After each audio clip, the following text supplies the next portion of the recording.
నమస్కారం.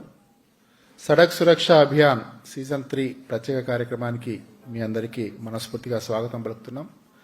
దేశవ్యాప్తంగా రోడ్డు భద్రతపై అవగాహన పెంచడం, ప్రతిరోజు రోడ్డు ప్రమాదాల ద్వారా కోల్పోతున్న ప్రాణాలని రక్షించడం కోసం చేస్తున్న మా ఈ నిరంతర ప్రక్రియలో భాగంగా హైదరాబాద్ నగరంలో ఈ కార్యక్రమానికి శ్రీకారం చుట్టాం. సో మీరు ఒక వాలంటీర్ ఆర్గనైజేషన్ కూడా నడుపుతున్నారు. సురక్షితమైనటువంటి నగరాల్లో యొక్క ప్రాముఖ్యత ఏ రకంగా ఉండాలి, నగరాల్లో ఎటువంటి ఫెసిలిటీస్ ఉండాలనే అంశాలపైన మీరు చాలా పోరాటాలు కూడా చేస్తూ ఉన్నారు. ప్రత్యేకించి రోడ్లు అనేటువంటి అంశాన్ని తీసుకుంటే రోడ్డు ప్రమాదాలు జరగడానికి ప్రధానమైనటువంటి కారణాలు ఏంటి అంటే ఏం చెప్తారు?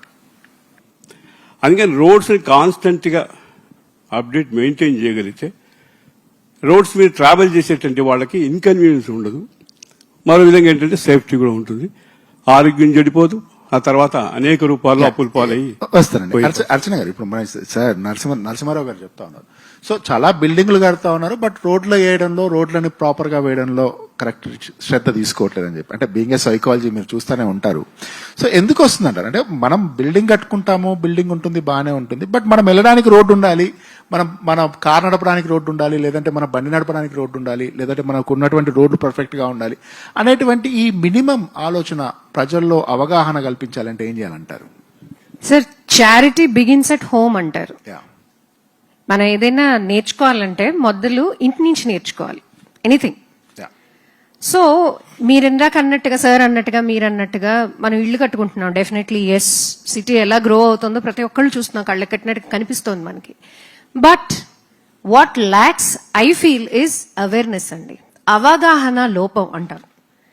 ఎందుకంటే పిల్లలకి క్లాస్ తీసుకునేటప్పుడు economics, geography, general awareness class తీసుకునేటప్పుడు వాళ్ళకి ఒకటే చెప్తాం, మనకు ఉన్న భూమి ఒకటే,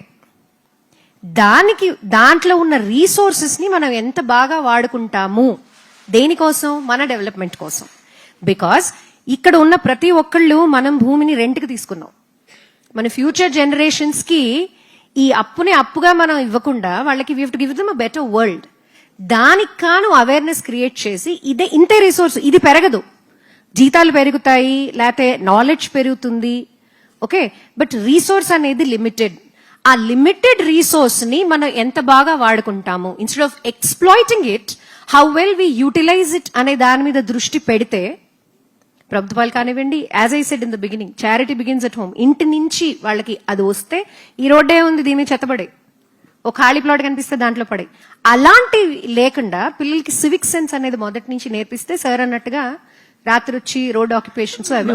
నాగరాజ్ గారు, మేడం బాగా చెప్పారు. అంటే ఒక రకంగా భూమి అనేది లిమిటెడ్ గా ఉన్నటువంటి వనరుల్ని మనం లిమిటెడ్ గా వాడుకోవాలి, పర్ఫెక్ట్ గా వాడుకోవాలి, ఆప్టిమం గా వాడుకోవాలి అనేటువంటి దీని యొక్క ఉద్దేశం.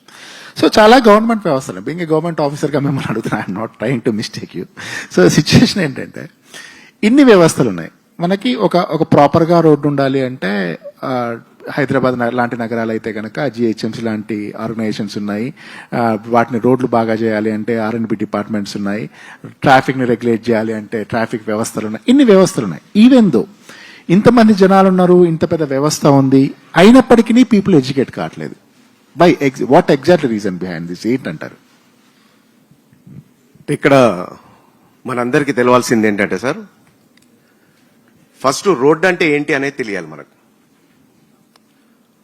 ఆ రోడ్డు ఎవరి కోసం ఉన్నది, ఎందుకోసం ఉన్నది, అసలు రోడ్డు అంటే ఏంటనేది మనకు తెలియకపోతే, ఇందాక సార్ చెప్పినట్లు పైప్ లైన్ కోసమో మెటీరియల్ కోసమో రోడ్డుని వాడేస్తాం. మేడం చెప్పినట్లుగా మన ఇంటి ముందు, షాప్ ముందు ఉన్న చెత్త అంతా ఊడ్చి రోడ్డు మీదకి పెట్టేస్తాం.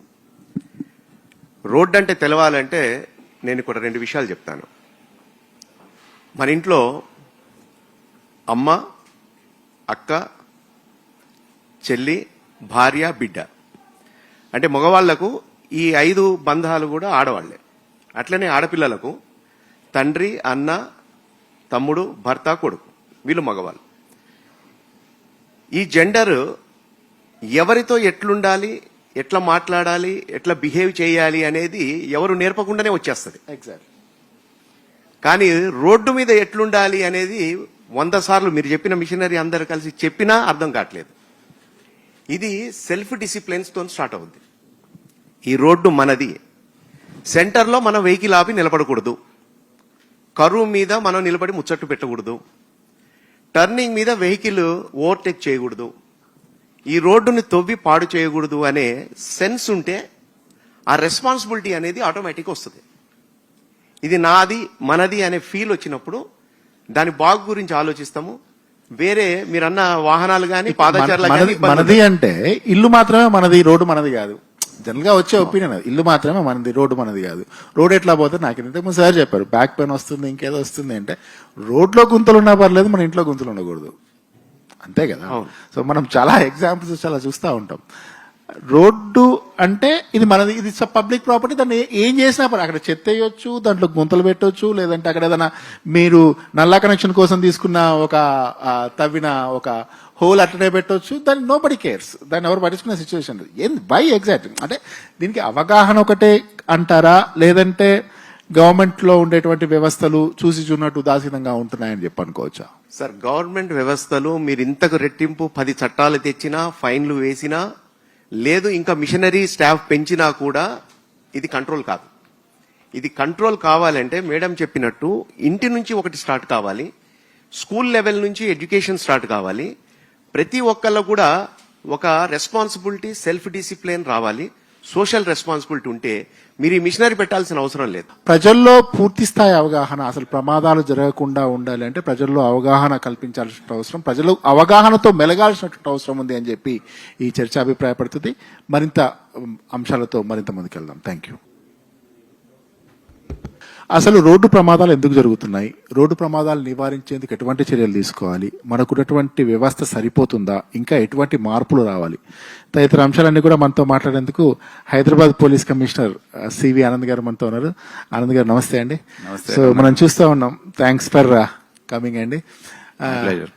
ఎందుకు సార్ అంటే ప్రత్యేకించి ఇన్ని రకాలుగా మాట్లాడుతూ ఉంటాం, రహదారులు, రహదారి భద్రత అభియాన్లు, అవేర్నెస్ ప్రోగ్రామ్స్, ఇట్లా రకరకాలుగా చేస్తూ ఉన్నాం.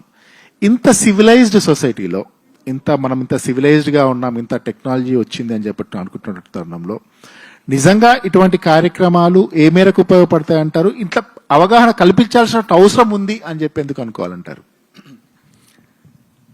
తప్పకుండా ఇటువంటి కార్యక్రమాలు చాలా అవసరం. మనం యాక్సిడెంట్ ఫిగర్స్ చూస్తే కూడా ప్రతి సంవత్సరం యాక్సిడెంట్స్ లో మరణాలు ఏవైతే ఉన్నాయో అవి పెరుగుతా ఉన్నాయి. 2022 ఇప్పుడే చూసాను నేను, 1.69 lakh deaths in road accidents. 23లో ఒక 5% పెరిగింది, 24లో కూడా ఇప్పుడు ఫిగర్స్ రాలేదు ఒఫిషియల్ గా, కానీ 1.8 lakh persons have died in road accidents. Yes, sir. We have some figures of road accidents also. 1,72,000 in 1 year. And it comes to per hour 53 accidents and 19 deaths. This is the figures. So, ఇది దీంట్లో ఇంకా కొద్దిగా విశ్లేషిస్తే 60% మంది between 18 years and 35 years ఉన్నారు. అంటే ఒక families లో ఎంత దుఃఖం, లాస్ ఆఫ్ ఎర్నింగ్ మెంబర్, ఇవన్నీ జరుగుతాయి అనేది మనం ఆలోచించుకోవాలి. అందుకనే ఈ అంశం అనేది చాలా ముఖ్యమైనది. మన దేశంలో ఇప్పుడు సెంట్రల్ గవర్నమెంట్ ఆధ్వర్యంలో కూడా మొత్తం హైవే డెవలప్మెంట్, రోడ్స్ విస్తరణ, 8 lane 10 lane రోడ్స్ వేయడము, స్టేట్స్ అన్ని కనెక్ట్ చేయడము, రిమోట్ ఏరియాస్ లో డెవలప్ చేయడం రోడ్స్, హై స్పీడ్ కారిడార్స్ వేయడం, ఇవన్నీ జరుగుతూ ఉన్నాయి. Part of development. మీరు విదేశాల్లో వెళ్తే, యుఎస్ లాంటి దేశంలో మీరు వెళ్తే అక్కడ చూడగలరు ఏ విధంగా హైవేస్ ఉంటాయి, అంత బ్యూటిఫుల్ గా వేసి ఉంటాయి. సో ఆ విధంగా మనం స్పీడ్ కారిడార్స్ అనేది డెవలప్ చేస్తా ఉన్నాం. చాలా అవసరం for trade and commerce, economic development. So మనకి ఇన్ఫ్రాస్ట్రక్చర్ అయితే డెవలప్ అవుతుంది సార్, బట్ ఇంకోటి ఏంటంటే ఈ యాక్సిడెంట్ ఫ్రీగా ఉండాలి అంటే, ప్రమాద రహితంగా రోడ్లు ఉండాలి అంటే, సో మీరు అన్నట్టు ఇన్ఫ్రాస్ట్రక్చర్ 8 lanes 6 lanes అంటున్నాం, బట్ ఈ స్పీడింగ్, ఓవర్ స్పీడింగ్, నేను అదే చెప్తున్నాను. ప్లీజ్. సో ఈ హైవే డెవలప్మెంట్ తో సహా మనం గమనించేది ఏంటంటే యాక్సిడెంట్ కూడా పెరుగుతున్నాయి, డెత్స్ పెరుగుతున్నాయి. That is a sad correlation. Actually ఈ కారిడార్స్ పెరిగినప్పుడు యాక్సిడెంట్స్ తగ్గాలి, మరణాలు తగ్గాలి, ఎందుకంటే సేఫ్టీ ఫీచర్స్ తో సహా అది డెవలప్ చేస్తున్నారు. కానీ ఏదో లోపం ఉందన్నమాట. There is something wrong. And what is wrong is our sense of driving. ఏదైతే రోడ్ సేఫ్టీ సెన్స్ ఉందో ఇండియన్స్ కి, నా నా అనుభవంలో నేను 3.5 years ఆల్మోస్ట్ ట్రాఫిక్ అడిషనల్ సిపిగా చేశాను. నాకు మొత్తం కెరియర్లో 33 సంవత్సరాల కెరియర్లో నాకు ఇష్టమైన పోస్టింగ్ అదే ఇప్పుడు కూడా. ఎందుకంటే నేను 4 గంటలు రోడ్డు పైన ఉండేవాడిని. ఉదయం 2 గంటలు, సాయంత్రం 2 గంటలు. చాలా లోతుగా అంటే దీని గురించి విశ్లేషించి ఒక టైప్ ఆఫ్ చాలా మార్పులు తీసుకురావడానికి ట్రై చేశాము. So notice lot of things ఆ సందర్భంలో. సో ఇప్పుడు రోడ్డు మన ఓఆర్ఆర్ ఉంది, లైక్ అది అంటే మనం యూజ్ చేస్తాం కనుక మనం దాని గురించి అవగాహన ఉంటుంది. అది చూడగానే దాంట్లో ఉన్న డేంజర్, స్పీడింగ్ వల్ల జరిగే డేంజర్ అనేది మర్చిపోయి దాన్ని ఓవర్ స్పీడ్ చేయడం, దానిపైన కొత్త కార్స్. అంటే మీరు అన్న దాంట్లో okay sir, sorry for disturbing you, interfering. So స్పీడ్కి వెళ్ళడానికి రోడ్డు బాగుంది అంటే డెఫినెట్లీ టెంప్టింగ్ థింగ్. అవును, ఒక ఉంది. మామూలుగా వాళ్ళు ఒక 80 speed లో 90 speed లో కార్లో వెళ్లే వాళ్ళు బ్రహ్మాండంగా రోడ్డు ఉంది అంటే దే విల్ గో ఫర్ 120, 130. అంటే అదొక టెంప్టింగ్ ఎలిమెంట్. మరి ఒక వైపు ఇన్ఫ్రా డెవలప్ అయింది, మనం బెటర్ రోడ్స్ అనుకుంటున్నాము, స్పీడ్ రోడ్స్ అనుకుంటున్నాము, హైవే కారిడార్స్, స్పీడ్ కారిడార్స్, ఇవన్నీ అనుకుంటున్నాను. డెఫినెట్ గా ఇట్స్ అ టెంప్టింగ్ పాయింట్. అంటే వే టు కాంప్రమైజ్, అంటే మన భద్రతలో కాంప్రమైజ్ కావాలా లేదంటే స్పీడ్ వెళ్లకుండా వే టు కాంప్రమైజ్ అనే విషయంలో ఇక్కడ ఏంటంటే నా ఆలోచనలో మనకు చిన్నప్పటి నుండి ఈ ఓవర్ స్పీడింగ్ వల్ల, ట్రాఫిక్ రూల్స్ ఫాలో చేయకపోవడం వల్ల డేంజర్స్ ఏవైతే ఉన్నాయో అది ఎవరు చెప్పరు. ఇన్ఫాక్ట్ నేను కన్ఫెస్ చేస్తున్నాను, టిల్ ఐ జాయిన్డ్ ఐపీఎస్ నా దగ్గర డ్రైవింగ్ లైసెన్స్ లేదు. నేను టీనేజర్ గా ఒక బైక్ నడిపించేవాడిని, ఎవరు నన్ను పట్టుకోలేదు, ఎవరు చెప్పలేదు. ఒక రెడ్ సిగ్నల్, గ్రీన్ సిగ్నల్ అనేది ఇటువంటివి కూడా సరిగా నా అవగాహన లేదు. సో ఆ సెన్స్ ఆఫ్ టేకింగ్ కేర్ అనేది మనకు చిన్నప్పటి నుంచి. ఇప్పుడు నేను యుఎస్ లో మా నీస్ ఉంది. ఒకరోజు నేను అక్కడ ఇంటర్నేషనల్ డ్రైవింగ్ లైసెన్స్ ఒక 10 years ago నేను వెళ్ళినప్పుడు తీసుకెళ్లి పార్క్ చేశాను. ఇమీడియట్ గా చెప్పింది, ఇది రాంగ్ సైడ్, ఇది రాంగ్ పార్కింగ్, ఇక్కడ ఈ విధంగా చేయొద్దు, తీసుకెళ్లి మళ్ళీ అటు సైడ్ పెట్టాలి అని చెప్పింది. She was hardly 5-6 years old. మన దేశంలో ఎవరైనా చెప్పగలరా అది? ఎట్లా వచ్చింది అవగాహన? నేను మళ్ళీ వెళ్ళి వాళ్ళ ఫాదర్ని, మదర్ని అడిగాను. లేదు, క్లాస్లో చెప్తారు ఇవన్నీ అని చెప్పారు. సో దట్ ఈస్ ఇప్పుడే వక్తలు మాట్లాడినట్టు మనకు ఈ basic things which are there about driving, about safety మనకు చిన్నప్పటి నుండి చెప్పకపోవడము, మనం ఏదో డ్రైవింగ్ చేసుకుంటూ నేర్చుకోవడము, ఎక్స్పీరియన్స్. లక్కీ ఉంటే సర్వైవ్ అవుతాము, చాలా మంది చనిపోతారు. మా ఫ్రెండ్స్ చాలా నాకు క్లోజ్ ఫ్రెండ్స్ కూడా యాక్సిడెంట్స్ చనిపోయిన వారు ఉన్నారు. సో ఇవన్నీ ఎక్స్పీరియన్స్ చేసుకుంటూ మనమే అరే ఇది బాగాలేదు, మనం జాగ్రత్తగా ఉండాలి అనే సొంతంగా మన మనసులో వచ్చినప్పుడే మా జాగ్రత్తలు తీసుకుంటాం. కానీ ఈ టెంప్టేషన్స్ ఏవైతే ఉన్నాయో అవాయిడ్ చేయాలంటే మనకు ఎడ్యుకేషన్ ఉండాలి, ఒక అవగాహన ఉండాలి. Split second of violation, for instance red signal ఉంది, లేట్ నైట్ ఎవరు లేరు, రెడ్ సిగ్నల్ ఉంది, మనం ఆగకుండా ఎవరు లేరు కదా అని వెళ్ళిపోతే సడన్ గా అక్కడ నుండి ఒక లారీ బస్ వస్తుందని భయం ఉండాలి. మనం చాలా మీరు సీసీటీవీ ఫుటేజ్ షేర్ చేస్తాం, మీరు ఆ సందర్భాలు చూడండి. అవునవును, అది రెడ్ సిగ్నల్ ఎవరు లేకపోయినా ఆగిపోవడం at 2 AM in the morning అనే that precaution and that education, that awareness comes through education and through society. అంటే మనం ఆ ఎక్స్పీరియన్స్ తో ఆ పేరెంట్స్ చెప్పాలి, స్కూల్లో చెప్పాలి, ఇవన్నీ కూడా ఉన్నాయి. Please raise your hands, anybody wants to ask any question. Yeah please నిల్బడి, యూ ప్లీజ్ మీ పేరు చెప్పండి, then you ask your question. Good morning, sir. Good morning. Myself Gayatri from Slade School. My question is, what new laws or policies are being introduced to ensure better road safety? As you are aware, the central government has brought in a new act. Please sit down, where the fines have been increased. But you know the type of resistance which has come throughout the country. Now, for instance, if someone violates a red signal or drunk driving, he is driving in a drunk manner, the fine was increased to 10,000 from 1,000 rupees. Or 100 rupees fine was made 500. So that people will be, the deterrence on people will increase. But just see how many states have implemented it. యాక్చువల్గా ఇప్పుడు మీరు vehicle number registrations అనేవి చాలా increase అవుతున్నాయి చెప్పారు. మేజర్గా increase అయ్యేది ఏంటంటే స్టూడెంట్స్ గ్రాడ్యుయేట్ కి రాగానే ప్రతి స్టూడెంట్ కి ప్యాషన్ ఏమైపోయింది అంటే ఒక వెహికల్ కొనాలి, నేను ఒక బైక్ కొనాలి, అవసరం కూడా ఉంది. మళ్ళీ ఇంటి నుండి కాలేజ్ వెళ్ళాలి, కాలేజ్ అలాంటి టైంలో ఎవ్రీ స్టూడెంట్ కి ఇప్పుడు ఎన్ని వెహికల్స్ అయితే రిజిస్టర్ అవుతున్నాయో అంత మందికి లైసెన్స్ ఉంటేనే వెహికల్ రిజిస్ట్రేషన్ చేస్తామని మీరు చెప్పాలి. మేజర్గా ఏమైపోతుందా అంటే స్టూడెంట్ దగ్గర లైసెన్స్ ఉండట్లే కానీ వెహికల్ ఉంటుంది. ఎవ్రీ స్టూడెంట్ ఎవరైనా కాలేజ్కి కానీ ఎక్కడికైనా వెళ్ళాలంటే మాకు ఇప్పుడు మేజర్గా రోడ్ మీదకి వెళ్ళాలంటే పోలీస్ వాళ్ళు, ట్రాఫిక్ పోలీస్ వాళ్ళు మమ్మల్ని పట్టుకుంటారు. మాకు లైసెన్స్ లేదు కానీ మాకు వెహికల్ అమ్ముతున్నారు, ఎందుకంటే మేము డబ్బులు పే చేస్తున్నాం, మాకు వెహికల్ అమ్ముతున్నాం. ఆ రెగ్యులేషన్ తీసుకొస్తే స్టూడెంట్ కి లైసెన్స్ తీసుకునే ముందు అతనికి రోడ్ సేఫ్టీ అండ్ అవేర్నెస్ అవన్నీ పెరుగుతాయి. లైసెన్స్ తీసుకోవాలంటే 1 month మేము లెర్నింగ్ తీసుకొని వెయిట్ చేసి దాని గురించి నేర్చుకుంటాం.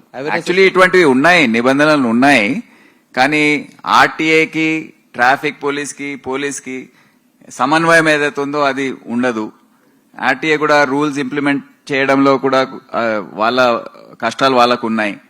ఇటువంటి నిబంధనలు ఉన్నాయి. యాక్చువల్లీ ఆర్టీఏ అధికారులు ఇక్కడ ఉంటే వారు చెప్పొచ్చు.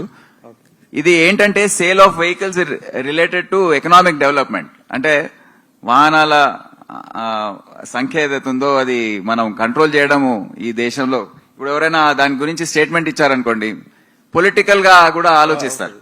సో పొలిటికల్ గా దెబ్బ తినొచ్చు ఎందుకు అని వదిలేయడం దాన్ని. ఏది కూడా గట్టి చర్య తీసుకోవాలంటే కొద్దిగా ఇబ్బంది పడతాం మనం. సో కంపల్సరీ మీరు చెప్పినట్టు ఆ నిబంధన తీసుకొస్తే కొద్దిగా కంట్రోల్ ఉంటుంది. అట్లీస్ట్ ఎవరికైతే వెహికల్ వచ్చిందో అతనికన్నా రూల్స్ గురించి అవగాహన ఉంటుంది, లైసెన్స్ ఉంటుంది. ఇప్పుడు 18 అని అంటాం కదా లైసెన్స్ కోసం, కానీ మీరు చూడండి రేసింగ్ అంతా 12 13 year olds ఎట్లా చేస్తుంటారు ఆ ఫ్లైఓవర్స్ పైన. ఎన్నిసార్లు పట్టుకున్న వెహికల్ సీజ్ చేసి తల్లిదండ్రులు తీసుకొచ్చి కౌన్సిలింగ్ చేసి వాళ్ళని రిమాండ్ చేస్తామని బెదిరించినా తల్లిదండ్రులు అంటున్నారు మా కంట్రోల్లో లేరు పిల్లలు, మీరే ఏమైనా చేయండి మీరు వీళ్ళని, వెహికల్ కూడా మాకు ఇవ్వకండి అని వాళ్ళు రిక్వెస్ట్ చేసి వెళ్తున్నారు. సో ఇటువంటి పరిస్థితి కూడా ఉంది. చాలా విలువైన ప్రశ్నలన్నింటికి కూడా సమాధానాలు చెప్పారు. Thanks for your time. Thank you sir. Ramana గారు. సో మొత్తం మీద ప్రమాదాల నివారణకి ప్రజల్లో అవగాహన కలగాల్సిన అవసరం ఉంది. సేఫెస్ట్ రోడ్స్ రావాల్సిన అవసరం ఉంది. అన్ని విభాగాల మధ్య ఒక సమన్వయంతో అన్ని డిపార్ట్మెంట్స్ అన్ని కూడా కోఆర్డినేటెడ్ ఎఫర్ట్ తో ముందుకెళ్తే నిజంగా యాక్సిడెంట్స్ ఫ్రీ రోడ్స్ మనం తయారు చేసేటువంటి అభిప్రాయం. Thank you sir. Thank you very much. News 18 and CNN for inviting me. Thank you sir. Thank you. I request Seelan Gandhi Garu onto the dais, please. He's a retired Transport Joint Commissioner, Telangana Government. And Ramchandra Garu, he's a psychologist. Please come onto the dais, please. And Chandrasekhar Gowda Garu, he's a Joint Transport Commissioner, Telangana Government. Please have your seat, sir. Sir, మనము ఎట్లా ప్రమాదాలు ఎట్లా జరుగుతూ ఉన్నాయి, ఆ జరుగుతున్నటువంటి ప్రమాదాలను ఏ రకంగా నివారించవచ్చు, ప్రమాదాలకు మూలం ఏంటి, తదితర అంశాలకు సంబంధించి మనం మాట్లాడుతూనే ఉన్నాం. సో ప్రత్యేకించి మనం చట్టాలు ఏ రకంగా ఉన్నాయి, చట్టాలను ఎందుకు వైలేట్ చేస్తూ ఉన్నారు జనాలు, నిజంగా ప్రభుత్వ వ్యవస్థల దగ్గర తప్పు ఉందా? ఎందుకంటే ఇక్కడ రిటైర్డ్ ఉన్నారు, అట్లా at the same time present ఉన్నారు, కాబట్టి దెర్ ఇస్ నో ఇష్యూ. మీరు ఎక్కడ లోపాలు ఎక్కడ జరుగుతున్నాయో సార్ నిర్మోహటంగా చెప్తారు, మీరు దానికి చెప్పండి. సో అట్లాగే ప్రజల్లో ఎటువంటి మార్పు రావాల్సిన అవసరం ఉందనేటువంటి అంశాలు మనతో రామచంద్ర గారు మాట్లాడతారు. రామచంద్ర గారు, ఒక మాట చెప్పండి. మనం ప్రమాదాల గురించి మాట్లాడుతూ ఉన్నాం, చట్టాలు చాలా ఉన్నాయి, చాలా స్ట్రింజెంట్ చట్టాలన్నీ కూడా ఉన్నాయి. ఇంతకుముందు వక్తలు చెప్పినట్టుగా rules are there for break అనేటువంటి ఒక మైండ్ సెట్ ఉంది మన దగ్గర అనేటువంటిది. ఏమంటారు దీనికి సంబంధించి? మానసిక ఆరోగ్యం పట్ల అవగాహన కల్పించి ప్రతి ఒక్కరికి డ్రైవర్ అంటాం, ఎవరైనా కానీ డ్రైవర్ ఎవరైతే ఉన్నారో వాళ్ళందరికీ మానసిక ఆరోగ్యం పైన అవగాహన కల్పించినట్లయితే మనం కొంతవరకైనా ఈ యాక్సిడెంట్ ప్రమాదాలు కావచ్చు, ఈ రహదారి భద్రత పైన మనం రహదారి ఏ విధంగా ఉండాలి, రహదారిలో ఏ విధంగా నడుచుకోవాలనే అంశాన్ని మనం చేయవచ్చు. ముఖ్యంగా వారికి మానసిక ఆరోగ్యం పైన అవగాహన కల్పించాలి. జీవితం పట్ల అవగాహన, ఇంతదాకా సార్ చెప్పారు, జీవితం డ్రైవింగ్ అంటే జీవితం అన్నారు. ఆయన జీవితం పట్ల కూడా అవగాహన కల్పించవలసిన అవసరం ఉంది. ఈ రోజు నువ్వు నీ అర్ధంతరంగా నీ చావును నువ్వు కొని తెచ్చుకుంటున్నావు. కాబట్టి అలాంటి అర్ధంతరమైన చావులు చావకుండా భగవంతుడు మనకు ఏదైతే ఇచ్చాడో ఆ ఆయుష్ని మనం మన ఆలోచనాత్మక ధోరణితో డ్రైవింగ్ చేసుకుంటూ వెళ్ళినట్లయితే మనం తిరిగి ఇంటికి జాగ్రత్తగా చేరుకోగలుగుతామని చెప్తా ఉన్నాను. యా గాంధీ గారు, నిజంగా ఇంటికి జాగ్రత్తగా వెళ్ళాలి అంటే ఒక సేఫెస్ట్ ప్రయాణం ఉండాలి. సేఫెస్ట్ ప్రయాణం చేసినటువంటి వాళ్ళకి చేయనటువంటి వాళ్ళకి మనకు రకరకాలైనటువంటి చట్టాలు ఉన్నాయి, రోడ్డు భద్రతా చట్టాలకు సంబంధించి కానీ, సో మామూలుగా ఉండేటువంటి ఇండియన్ పీనల్ కోడ్ ఇప్పుడు ఉండేటువంటి చట్టాలు కానీ చాలా రకాలైనటువంటి చట్టాలు ఉన్నాయి. సో ఆ చట్టాలు నిజంగా ఏం చెప్తా ఉన్నాయి అంటే ఒక సేఫ్ ఎవరు తప్పు చేసినా, ఇప్పుడు సపోజ్ ఒక డ్రైవర్గా నేను తప్పు చేసినా ఇంకెవరికో ఇబ్బంది జరిగినా నా వల్ల ఇంకా నా మూలంగా ఇంకెవరు నష్టపోతున్నటువంటి పరిస్థితి. ఇటువంటి పరిస్థితుల్లో నిజంగా ప్రమాదాలు పూర్తిగా నివారించాలి, పూర్తిగా నివారణ కోసం ఉండేటువంటి చట్టాలు ఏమున్నాయంటే ఏం చెప్తారు? తెలిసినా కూడా ఆ రకమైన నిర్లిప్తత రావటానికి ఇందాక మన సిపి గారు చెప్పినట్టు మన సంస్కృతి అలా ఉందేమో నాకు తెలియదు. కానీ ఆ సంస్కృతి పెరగాలి అంటే 100% ఎడ్యుకేషన్ రావాలి, నిబద్ధత జీవనం అనేది అలవాటు పడాలి. ఇవి ఇప్పుడు ఇక్కడ ఇలా మాట్లాడుకుంటే అయ్యేది కాదు.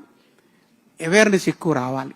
తెలిసిన వారిని కూడాను ఇంకోసారి మనం బస్సుల్లో మా వారు చెప్తారు, మీ కుటుంబ సభ్యుల ఫోటో ఎదురుగా పెట్టుకోండి, మీ స్టీరింగ్ ఎదురుగా. లారీలు బస్సులు డ్రైవ్ చేసే వాళ్ళకి చెప్తారు. అది చూస్తేనన్నా మీరు అయ్యో నా ఇంట్లో పిల్లలు ఉన్నారు, నేను సక్రమంగా డ్రైవింగ్ చేయకపోతే ప్రమాదం జరిగితే నాకే నష్టం, నాతో పాటు ప్రయాణిస్తున్న వారికి కూడా నష్టం అని నువ్వు అనుకుంటావయ్యా, అందుకని కనీసం పెట్టుకోమని. సో మిలిటరీ నుంచి లోకల్ పోలీస్ స్టేషన్ దాకా ఒక లైన్ లో పనిచేస్తాయి కదా ఒక సెక్యూరిటీ. సో అట్లాంటి ఒక వార్ ఫుట్ లో చేసుకొని as this has to be do like this అనేటువంటి ఒక మార్పు వస్తే అటువంటి మార్పు ఏమైనా వస్తుందేమో అని. రోడ్డు సేఫ్టీ అన్న అంశము ఎవరికి సంబంధించని ఆ అంశం, ఎందుకంటే దాంట్లో సీరియస్ కన్సర్న్. ఎందుకంటే చూస్తే సింపుల్ వ్యవహారము, కానీ డెత్స్ మాత్రము కరోనా కన్నా ఎక్కువ. కాబట్టి మనం అందరం కూడా దీన్ని నిజంగా ఈ సందర్భంగా మిమ్మల్ని అప్రిషియేట్ చేస్తున్నాను. ఖచ్చితంగా ఈ CNN News 18 వాళ్ళు ఏదైతే ఈ కార్యక్రమాన్ని తలపెట్టారో, ఇక్కడ ఈ ఆడియన్స్ ఒక 100 మంది 50 మంది ఉన్నప్పటికీ కూడా ఇది ప్రసార మాధ్యమాల ద్వారా లక్షల మందికి ఇటు యూట్యూబ్ల ద్వారా చేరుతుంది. ఖచ్చితంగా ప్రతి ఒక్కరు కూడా ఆలోచిస్తారు. ఇటువంటి కార్యక్రమాన్ని ఈ చేపట్టినటువంటి వారికి, నన్ను ఇన్వైట్ చేసిన రమణ గారికి కూడా నా కృతజ్ఞతలు తెలియజేసుకుంటూ, ట్రాన్స్పోర్ట్ డిపార్ట్మెంట్ తరఫున కూడా ఖచ్చితంగా అధునాతన సాంకేతికతను అందిపుచ్చుకొని నూతన వాహన చట్టాలను అమలు చేసుకొని రోడ్డు యాక్సిడెంట్ల నివారణలో మా రవాణా శాఖ కూడా ప్రముఖ పాత్ర వహిస్తుందని చెప్పి ఈ సందర్భంగా తెలియజేస్తాను. Thank you sir, thank you Chandrashekar గారు, థ్యాంక్ యూ గాంధీ గారు, థ్యాంక్ యూ రామచంద్ర గారు. మీ విలువైనటువంటి సూచనలు సలహాలు, అట్లాగే ప్రజల్ని చైతన్యపరచడం కోసం, రోడ్డు ప్రమాదాల పట్ల ప్రజలను చైతన్యవంతపరచడం కోసం ఎటువంటి చట్టాలున్నాయి ఏంటి అనేటువంటి అంశాలపైన కూలంకషంగా వివరించినందుకు మీకు ధన్యవాదాలు. Thank you very much. So మొత్తంగా రోడ్డు ప్రమాదాలకు సంబంధించి ఒక ప్రజల్లో పూర్తి స్థాయి ఒక రకమైనటువంటి అవగాహన, ప్రజలని చైతన్యపరిచేందుకు చేపట్టేటువంటి కార్యక్రమాల ద్వారా మాత్రమే ఈ రోడ్డు ప్రమాదాలను తగ్గించవచ్చు. అట్లాగే రోడ్డు ప్రమాదాల ద్వారా జరుగుతున్నటువంటి మరణాలు పూర్తిగా అరికట్టొచ్చు అనేటువంటి అభిప్రాయాలు వ్యక్తమవుతున్నాయి. మొత్తంగా మేము చేపట్టేటువంటి ఇనిషియేటివ్ యొక్క లక్ష్యం ఒకటే, ప్రమాదరహితంగా రోడ్లన్నీ కూడా ఉండాలి, సురక్షితమైనటువంటి ప్రయాణం అందరికీ ఒక హక్కుగా ఉండాలి అనేటువంటి ఉద్దేశంతో దేశవ్యాప్తంగా చేపడుతున్నటువంటి కార్యక్రమంలో భాగంగా ఇవాళ హైదరాబాద్లో చేపట్టడం జరిగింది. మీరందరూ కూడా పెద్ద సంఖ్యలో పార్టిసిపేట్ చేసి ఈ కార్యక్రమాన్ని విజయవంతం చేసినందుకు మీ అందరికీ పేరు పేరున ధన్యవాదాలు తెలుపుతున్నాను. థ్యాంక్ యూ అండి, థ్యాంక్ యూ వెరీ మచ్.